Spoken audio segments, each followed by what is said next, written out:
iscrivetevi al canale, mettete un like e condividetelo.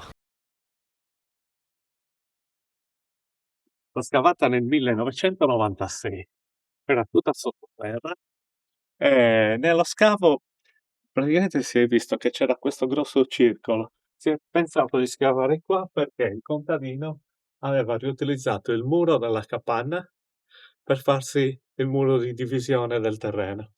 Quindi un riciclaggio delle pietre, e questo riciclaggio in parte alcune capanne le ha salvate, ma alcune capanne le hanno distrutte, perché chi arriva dopo che non usa la capanna come abitazione, praticamente ricicla le pietre per farsi la casa nuova, per farsi la strada, per farsi il ponte, che fortunatamente nello scavo si è ritrovata questa pietra che è una macina. Allora, Gecko, tutto via.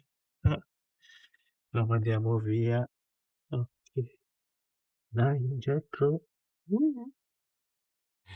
Vive qua, ma lo conosco. Mettevano il grano qua e con queste pietre macinavano.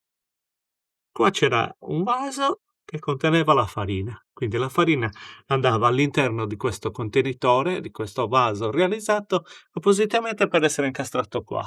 Qua c'erano altri vasi e in questi vasi c'erano la farina, mettevano la farina, i semi antichi di grano tenero, grano duro, orzo, farro, prendevano la farina, probabilmente ci mettevano il lievito, l'acqua, e questo era il popolare.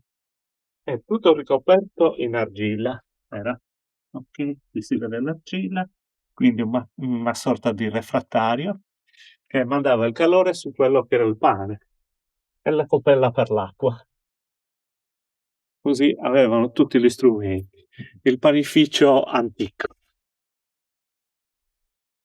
E qua invece c'era una sorta di ripostiglio con dei vasi dove probabilmente mettevano il pane, stoccavano il pane.